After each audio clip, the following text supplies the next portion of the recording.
Hi, I'm Nick Harcourt. This is Guitar Center Sessions. Please welcome our guest, Alanis Morissette.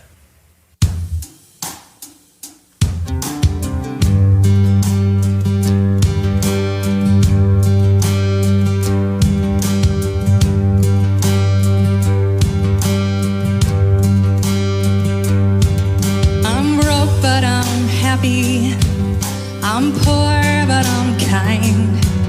I'm short, but I'm healthy, yeah. I'm high, but I'm grounded. I'm sane, but I'm overwhelmed. I'm lost, but I'm hopeful, yeah. And what it all comes down to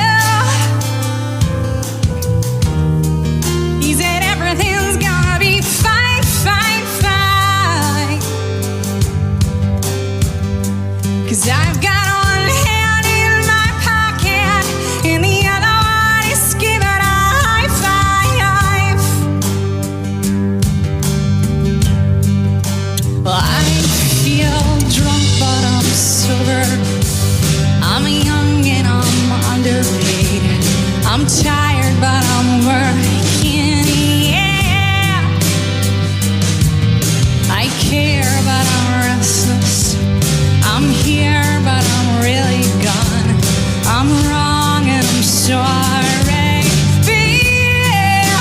And what it all comes down to is that everything's gonna be quite hard. 'Cause I've got one hand in my pocket and the other one is flicking a cigarette.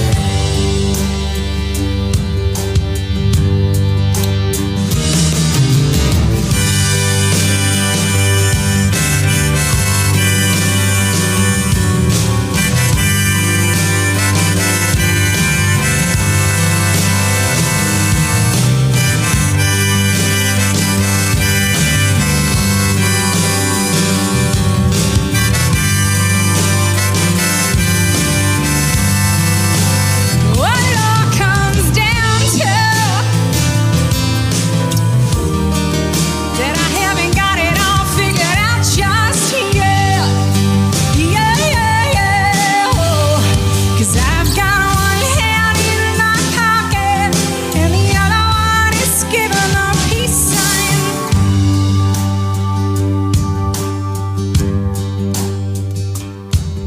I'm free, but I'm focused. I'm green, but I'm wise. I'm hard, but I'm friendly, yeah. I'm sad, but I'm laughing. I'm brave, but I'm chicken. I'm sick, but I'm pretty, yeah. And what it all boils down to is that no one's really got it figured out just yet. Yeah, yeah, yeah. 'Cause I've got one hand in my pocket and the other one is playing the piano.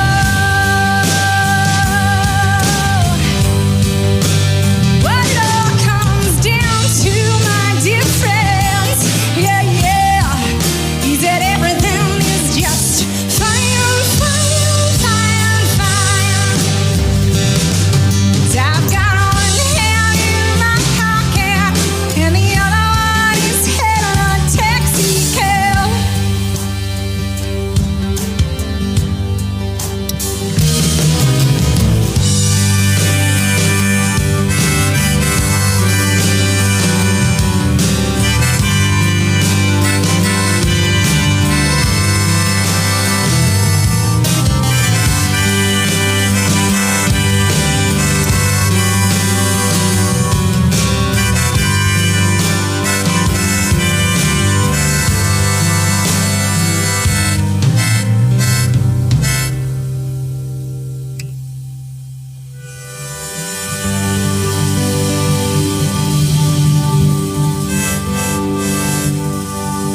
Hi, I'm Nick Harcourt. We're here with Alanis Morissette. First of all, thank you so much for coming and playing for us. Yeah, thanks for having. It's great to see you. Good to see you. You and I have spoken in the past, but it's been a while, and it's been a while in between records, obviously, and I want to talk about that. But before we talk about the new material, if you look back on your career and think of how many records you've sold, 60 million, and I don't know how many Grammys, lots and lots of Grammys, nominations, sold out concerts. I mean, you've been a very successful artist. Well, careers shift and change and people evolve. But what would you say is the highlight of your career so far? Wow. I think my most highlighted moments are when records are finished. And I'm just finishing this record and about to share it with the world. So there's this giddiness that I feel. Because it's an updating, you know, it's almost like a getting to know myself through the writing and then getting to know my audience and becoming more intimate through the sharing of it. So when 4 years or so have gone by, or a certain amount of time's gone by, I don't feel as intimate with them because I haven't sort of brought people up to speed with what's going on, and I haven't seen people on the road, so I miss them. Can you describe the power and the language of music for you? It's such a beautiful blend of physicality, spirituality, emotionality, musicality. It just blends all the top favorite checkmark things of my life into one little tiny fell swoop. So for me, it's also it's cathartic. It's not always healing. You know, I can sing certain songs that are filled with rage and vitriol, but doesn't necessarily heal that relationship that I might be singing about, but it moves the energy.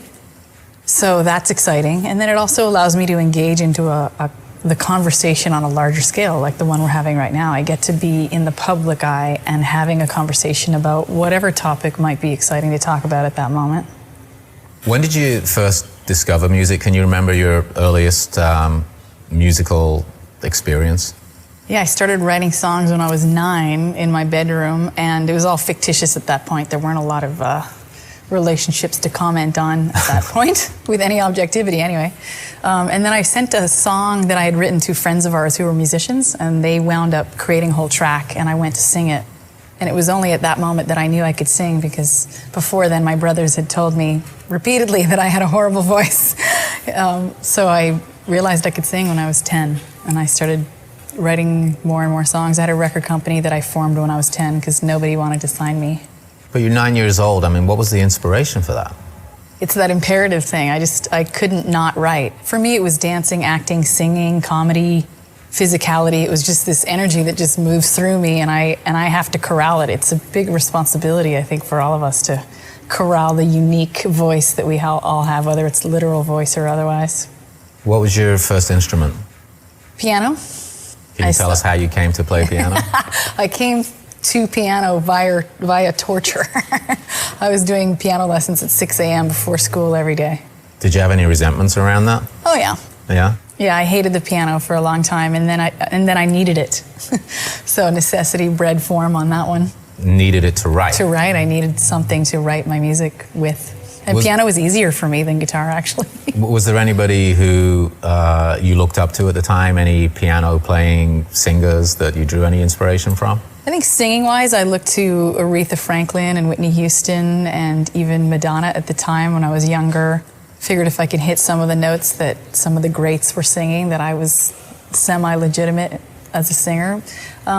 Piano playing, you know, I listened to what my father was listening to, which was Dylan and early Rod Stewart and, you know, Leonard Cohen. So. Now, when you were 14, you got your first record deal, right? Yes. In Canada, obviously. What was going on at the time in Canada, and being a 14-year-old, what were you trying to do, apart from perform and be heard? Yeah, I was writing probably 20% autobiographically at that point. I still didn't have that objectivity enough to... What were you writing about at 14? Relationships. Okay, so you're already on that track. Yeah, the first song I wrote formally was called Fate Stay With Me, and my twin brother laughs at me saying, "You're hilarious, you're writing songs about fate, and I'm playing soccer." So I was definitely wanting to write about headier, loftier things even as a little girl.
am shooting anyone.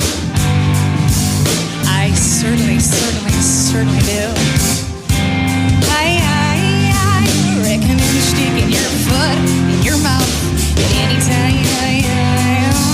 Oh, feel free, throw her down. The caution blocks you from the wind. Oh, to the waves. You wait and see when the small world clears and you learn, you learn, you love, you learn, you cry, you learn, you know, you learn, you learn, you bleed, you learn, you scream, you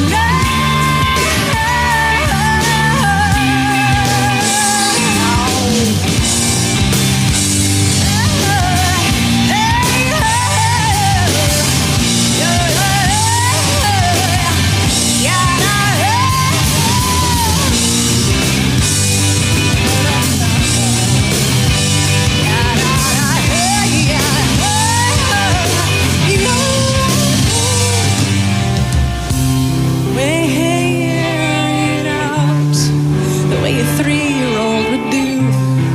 Melt it down. You're gonna have to eventually anyway. The fire trucks are coming up around the bend. You live, you learn, you laugh, you learn, you cry, you learn, you lose, you learn, you bleed, you learn, you scream, you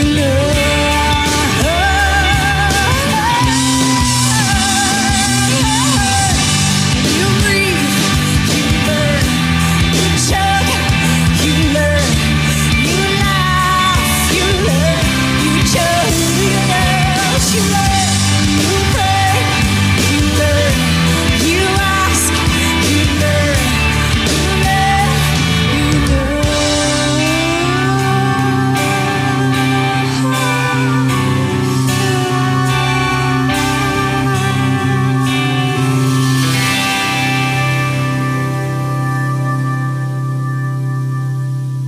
Now, for your first album, you co-wrote most of the songs, right? Mm-hmm. Who did you have to help you in that writing process? As a young person? Yeah. I wrote with Leslie Howe, and then later with Serge Cote, so the three of us wrote together. So I've always loved collaboration, and I enjoy writing songs alone, and I did so when I was 9 and 10. I wrote all my songs alone, but the collaboration process to me is really sacred, and I continue to do it even though I, quote-unquote, don't need to. Right. What is it about collaboration or what is it about a collaboration that can bring something to you that perhaps wasn't there before?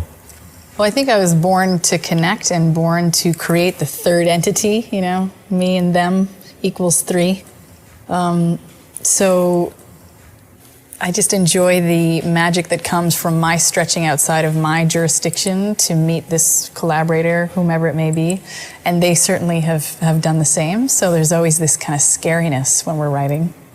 If you look at those couple of albums from the early 90s, Alanis and Now Is the Time, how much creative freedom were you given at that time? I was given a certain amount of freedom. There was a little bit of a ceiling in terms of what was expected of me as a young artist. I think the precedent had been set that I was a pop artist that wasn't writing autobiographically. So when I attempted to write a little bit more of an authentic storytelling kind of approach, it was met with admonishings. I wasn't encouraged to keep writing like that. So I had to leave eventually. Why was that, though? I mean, what was it, do you think, about the label that they were trying to do to you? I mean, they were trying to, I don't know, subvert your voice in some way? Yeah, I mean, that's not, you know, that's not an uncommon thing with record labels in the past. Right. You know, so I think what happens is that the precedent had been set. I think my first record went platinum, so it was known as kind of pop, and any evolution was actually scary to them in terms of bottom line widgetry. So it's like, whatever you do, don't evolve. Don't evolve, because we want to just keep doing what you've done. And for me, when I hear "don't evolve," my head wants to explode. So the artist in you, the person who's trying to express what's going on with you, clearly had a problem with this. I had a problem with a lot of things, especially anything that implied that I couldn't move forward or grow or evolve, definitely. And I was also encouraged to keep rhyming. If I wrote words that didn't rhyme, if I wrote something that was a little risky, according to them, they would just say don't. So I would say goodbye. I had to keep going. So were you trying to step out of the traditional songwriting method? The structure or the craft as such? No, I think I actually have access to the best of both worlds because I know how to write a song. I know the structure of a song, and the arrangement is really easily come by for me. But then I also like to get messy. So I like knowing the core and the skeleton of something is really foundational and firm. But then I like the messy, crazy, sweaty, unpredictable, wild chaos. So for me, it's often a blend of both. So you came to Los Angeles, I guess, to really explore the chaos. Yeah. What drew you to LA? I had come here when I was 10 years old, and I just fell in love with it, and I knew that I had to come back at some point, and I was dying to come back. I was like a horse being reined. I wanted to move to Los Angeles right away. So when you got here, what was the plan? Was there a plan? The plan was for me to keep writing until I wrote songs that I loved. Until I wrote a record that had me doing backflips. And were you playing out at the time, or were you just holding up writing? I was holding up writing with every person that I could possibly be matched up with through my publishing company at the time. And I had been doing the same thing in Canada as well. So I'd been writing a lot of songs that weren't necessarily indicative of what got me going and got me really excited. And then I met Glenn Ballard in Los Angeles here, and we were set up on, sort of a typical collaborative blind date, and we wrote a song within the first hour of having met. And I just thought, wow, here's someone who is supportive of me, gets the whole artistic journey, but also has enough experience that he can corral all of this. What was it about him that you connected with, though? Because you can talk about, obviously, his experience and his ability, but the connection has to go a little bit deeper than that. Yes, very soulful, very intelligent, very considerate, and created this context in which I had total freedom to be myself. And I was never met with any wing clipping by Glenn. Over the period of time that you worked together, did you work fast? Did you take breaks? How did it come about that you ended up with the songs that became Jagged Little Pill? They all were very quickly written. So a song like Perfect took 20 minutes to write. So on average, between 20 minutes and 45 minutes. And to be honest, that's how I've continued to write songs. So if a song takes longer than 45 minutes to write, it was not meant to be written.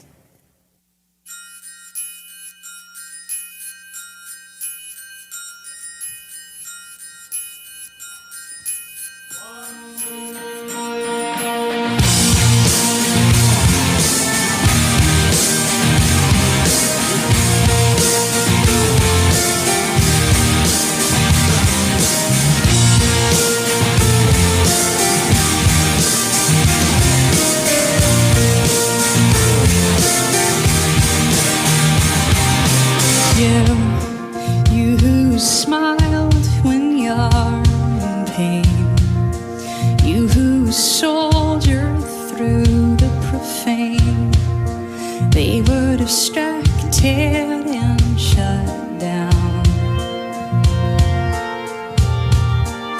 So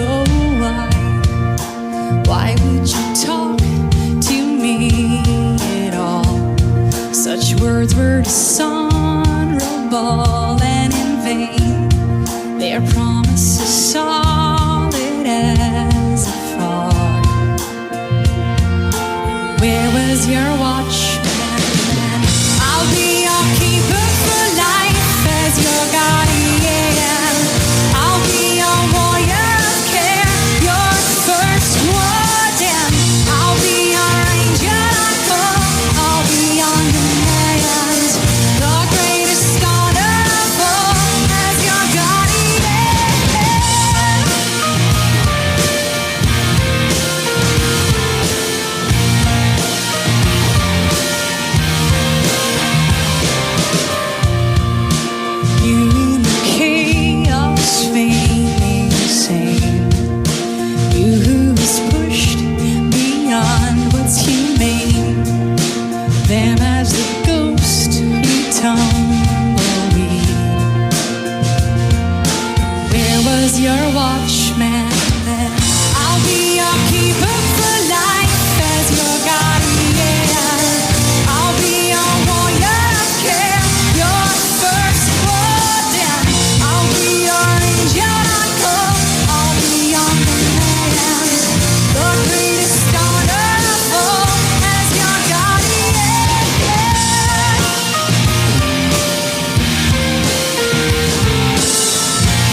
shifting from somebody who's workshopping songs and recording songs and mixing them to suddenly being in the public eye has got to be a huge step for any artist. But as you said, you were very young.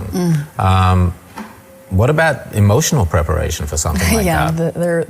I still have PTSD from that time.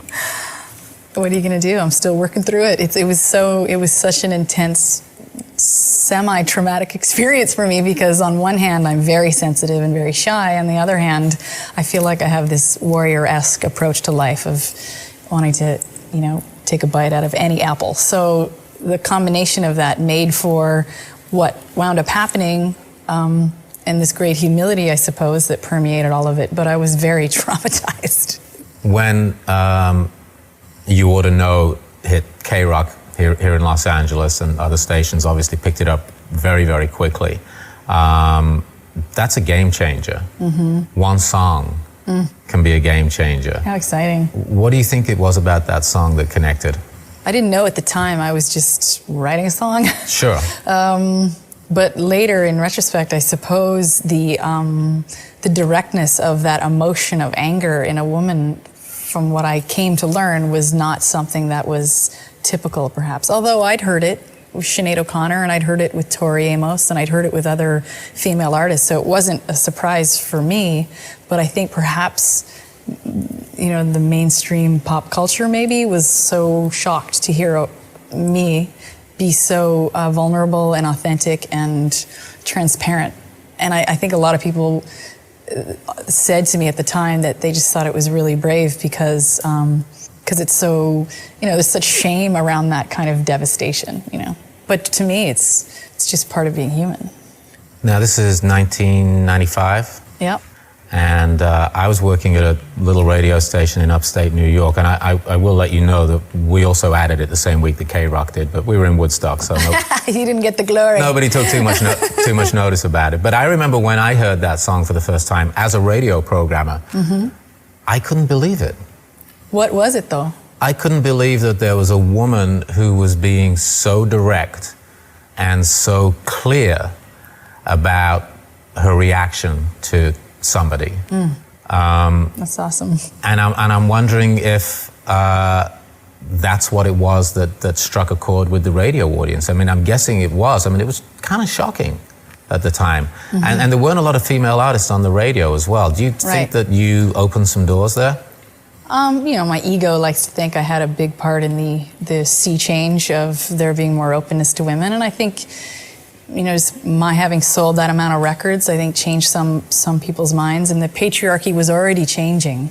It was really super patriarchal, the context I grew up in, whether it was the music industry or anything. So the planet was changing, and it was this lovely convergent moment that on some level I can take credit for, but on another level I was just part of a wave that was already moving. Well, clearly there were a lot of women who were making music at that time. I mean, there have been for a long time, but there definitely seemed to be a moment in the early to mid-90s when there were a lot of women who were being very direct in the way they were singing about things, rocking out, which was something that hadn't really happened, at least for solo artists anyway. Right. And not long after that, Lilith Fair came along. Right. And there was this whole movement of female artists who started to get recognition, and it was a game changer. Yeah.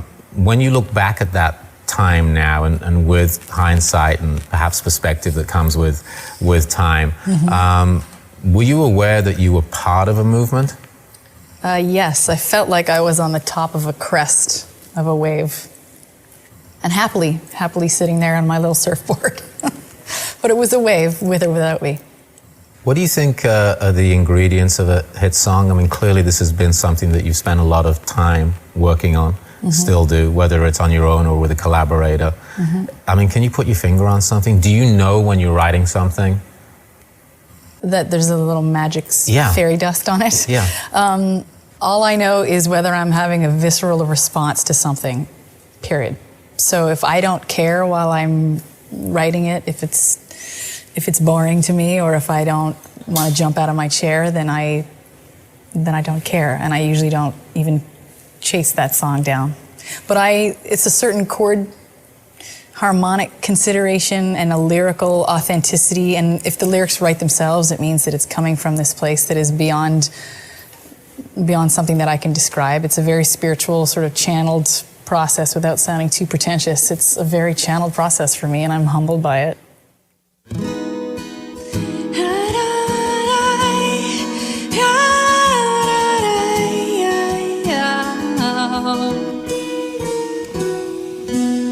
An old man turned 98. He won the lottery and died the next day. It's a black fly in your Chardonnay. It's a death row pardon, 2 minutes too late.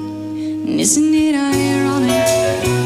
Don't you think it's like rain on your wedding day? It's a free ride when you've already paid. It's the good advice that you just didn't take. And who would have thought it figures just to play it safe? Was afraid to fly.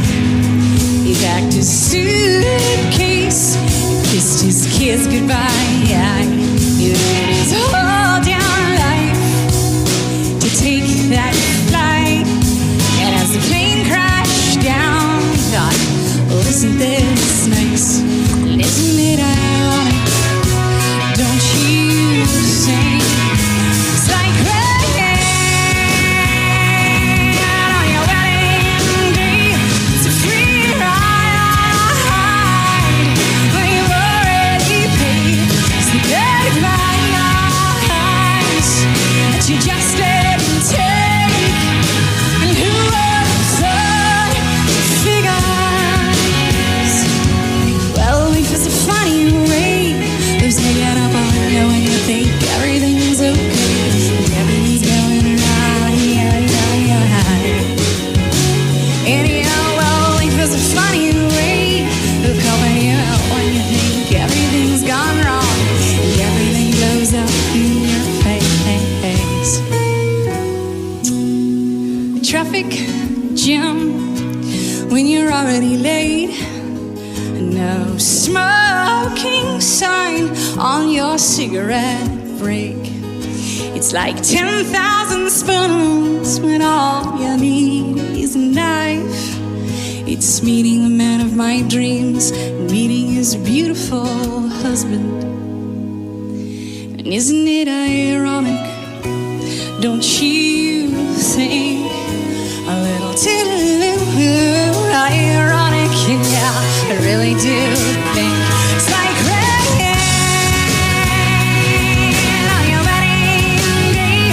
It's a free ride when you already paid.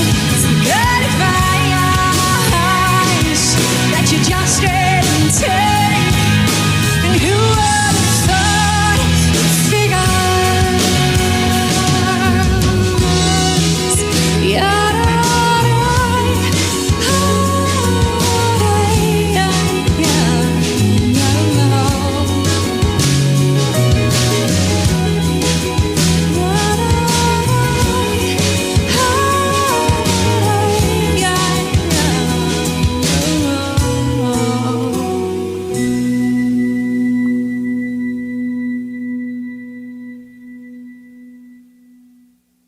We talked about, obviously, the fact that success so quickly and in such a big way is something that can perhaps be a little difficult to handle. What was the most difficult part about it for you? Well, I had this naive thought that fame would afford more connection.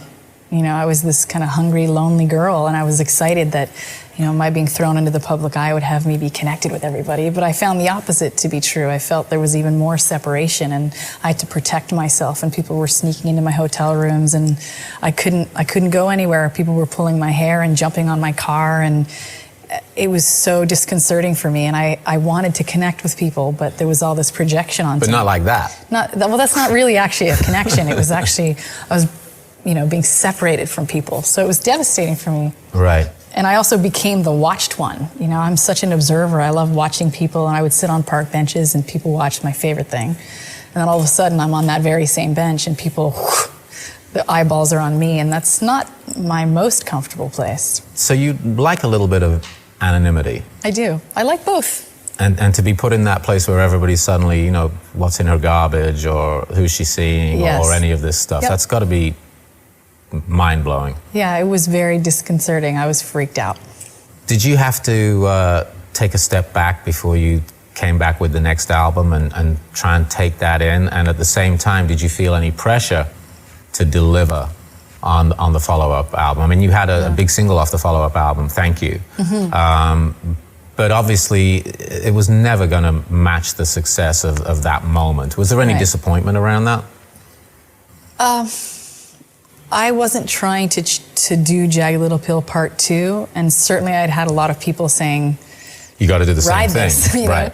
And, a little bit of a rebellious part of me for sure, but at the same time, that imperative to evolve was continuing to drive my choices, and I couldn't go to a grocery store. I couldn't leave my house without someone saying, when's your next record? So there was a lot of pressure, not enjoyable context to write a record in at all. How'd you handle that? I hid. I remember I wrote a song called That I Would Be Good in my closet. There were just a lot of people around, and I just hid. I went to India, and I just ran away from everything to the degree that I could, and closed a lot of doors and begged for silence. When you came back, how had your perspective shifted? When I came back from India, Yeah. I was at this fork in the road where I could have continued to chase some brand, using today's term, that had been set from Jagged Little Pill, or I could just see what showed up in the studio and write about my experience then. And so I wrote songs like Thank You and That I Would Be Good, and some sort of looser structure to the songs, and that was really fun for me. And a lot of people around me were just terrified of me. So, not a lot of people were giving me... Okay, why were people terrified of you? I don't know, fame and status and those kinds of things can have people walk on eggshells. Do you find that because you have status and fame that people treat you differently? Mm-hmm. They perhaps don't tell you things that you should hear? Well, now, cut 2 years later, now I have plenty of feedback from the people that I love. But it took me 15 years to establish that kind of mutual trust and respect. And, I had to grow up a little bit. But for a long time, I was in a bit of a vacuum. Now, your material's always been a looking glass into you. Mm-hmm. When you look back at those songs from 15, 17 years ago now, mm-hmm. and you play them now, you've played some for us here today. Mm-hmm. How do you feel about them now? I thank the sweet baby Jesus that I can stand by their content. It's really actually fortunate for me that there is some element of timelessness to them for me personally, so that I don't feel like a crazy person singing a song that doesn't resonate with me anymore. So I like them. Do you rearrange them so that they feel a little different for you? Sometimes I'll change some of the harmonics just to keep it interesting, or some of them I haven't sung in so long that singing them again is like visiting an old friend. Do you think there's a song from any period of your recording history that captures the essence of Alanis Morissette? Any song that touches on the dualism, so the song called Everything, the song called That I Would Be Good, Hand in My Pocket, anything that covers the bothness of life, I think, in a way that that one song could possibly do, would be the one that would encapsulate my thing. So you're not going to give me one? You want one? Yeah. Yeah. No, I shall not give you one. Oh, come on. I don't have one right now. Everything, I would say. Maybe not musically, but lyrically.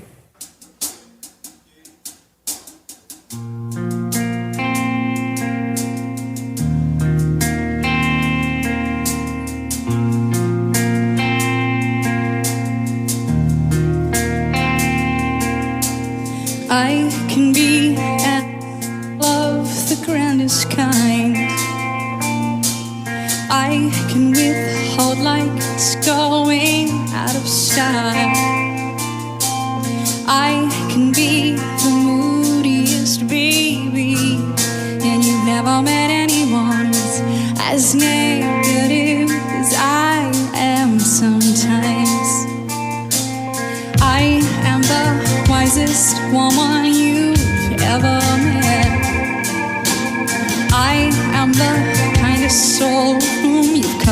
Morissette.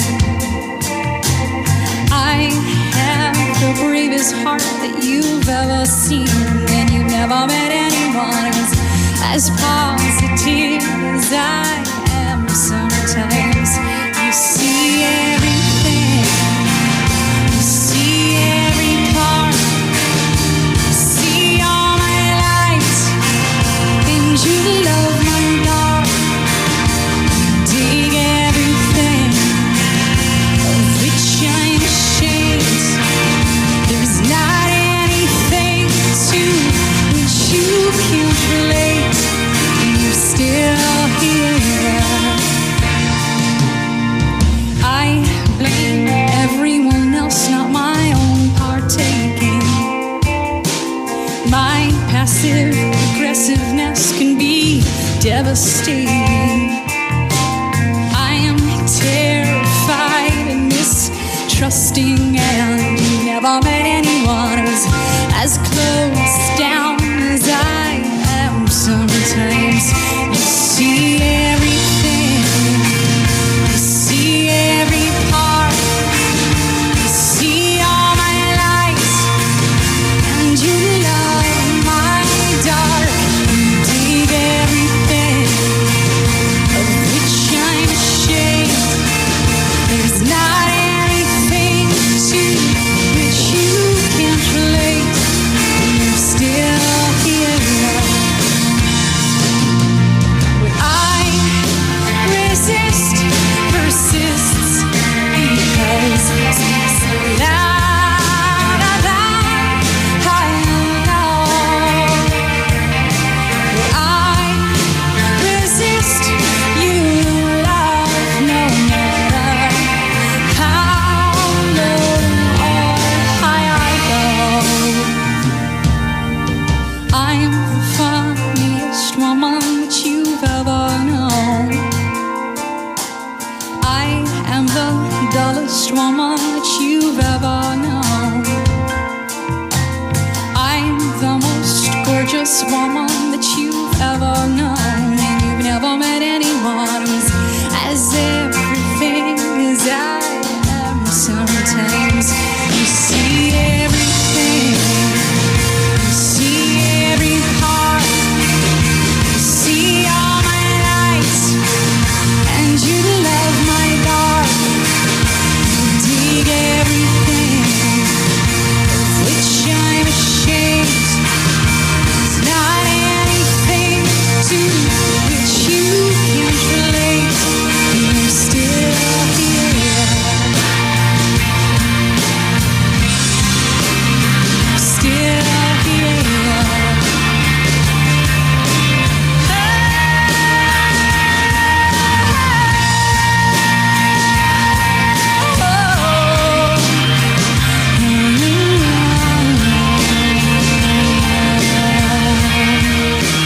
You're still here.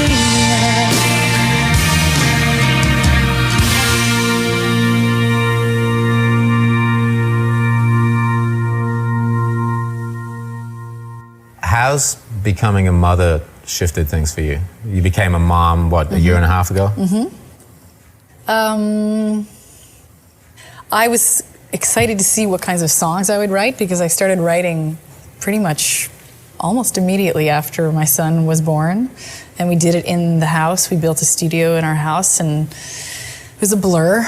And I barely remember writing these songs. So the luxury and the exciting thing about not having objectivity while I'm writing is that I get to step back, listen to the songs when they're done, and get a sense of what this era of my life is about. And I actually thought there would be more songs about the maternal chapter that I'm in. There was going to be an album of mommy songs. Yeah. That's right. So no, they're not. It's not that. There's definitely some referencing to it, but it's a nice. For me, it's a nice, encapsulation of just being a woman.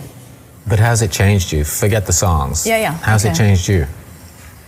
I'm finally able to do what I feel I was born to do, You know, I'd had all these sort of dysfunctional versions of me being maternal inappropriately, you know, professional relationships where I was trying to exercise this maternal part of me. What, taking care of a guy or something? Too caretaking-ish, you know, just too much caretaking. Inappropriate. Right. Exhausting. So it's now allowing me to channel all that, you know, idle energy into an appropriate human being. It's awesome. How do you see yourself in today's music business? I mean, we're going to talk about some new music, but things have changed so dramatically. Nobody sells 20 million records anymore. Yeah, wow. How do you see your position as an established artist, obviously, in this landscape? I feel excited by this new era. I think it's an era where artists have a lot more dignity and self-respect because of the power that they're being given. The contracts in general are more partnership-oriented. They're more conscionable. So there's more self-respect. And then in general, I feel with, you know, the more current artists right now, I feel like a sister, or I feel like an older sister. I also feel like the little sister with some people. So I feel very... there's a lot of comradeship that I feel. Is there anything at stake as you go back out with a new record? My lower back.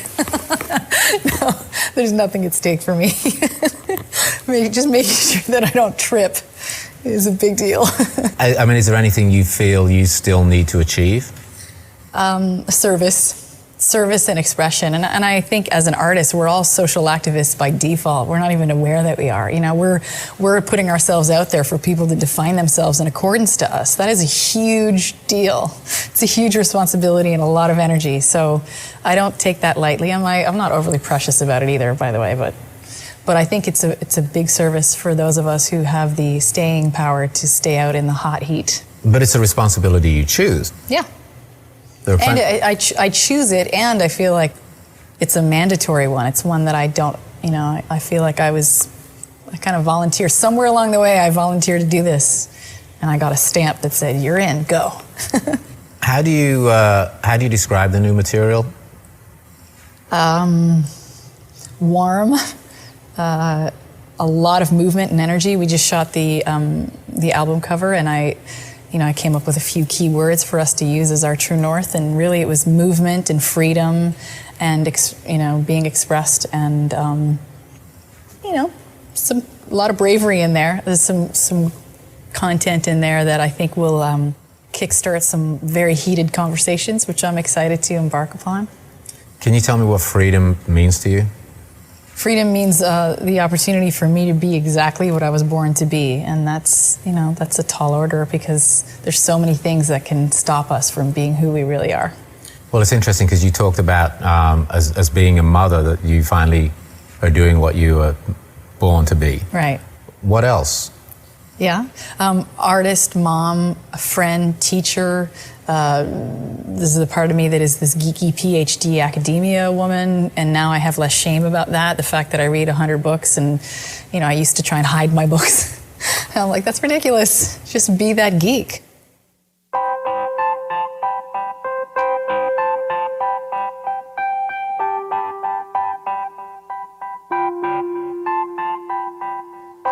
How about getting off all these antibiotics?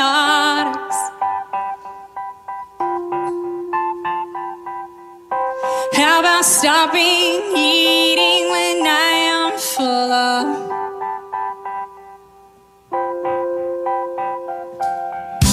How about them transparent dangling carrots?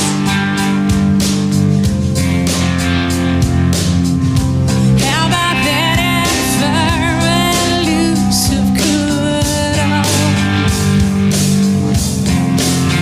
Thank you, India. Thank you, terror.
abashedly bawling your eyes out.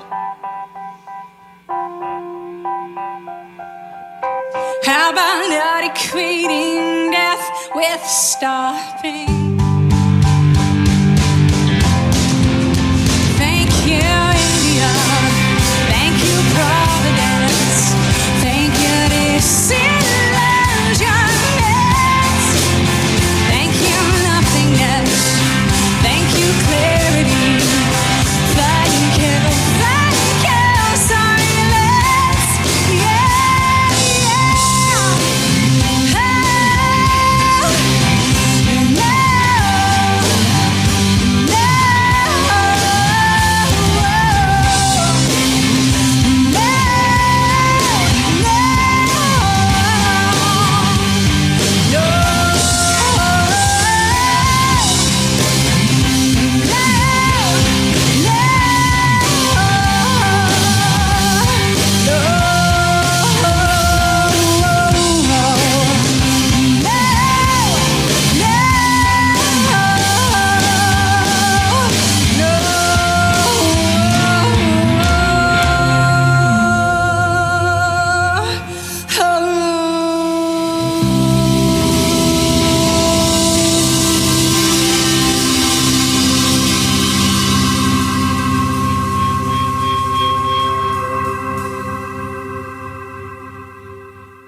You talked about shame a couple of times. How has that been taken in, and how has it evolved as a woman?